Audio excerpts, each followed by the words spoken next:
Scan for Sovi and straight A's only. Let's go! Mastering Java logic is fast. We must find which code segments correctly categorize zip codes based on population density. Let's solve this now.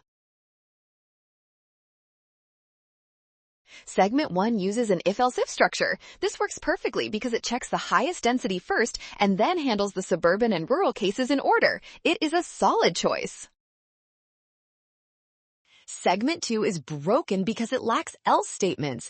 Even if a density is high, the code will keep running and eventually overwrite the category to rural every single time. Segment 3 works because return statements stop the method immediately. Once a condition is met, the correct string is returned. This segment is valid. Well done! Scan the code to learn with Sovi. Watch signs to avoid a rush. Trust given info and check steps for option D.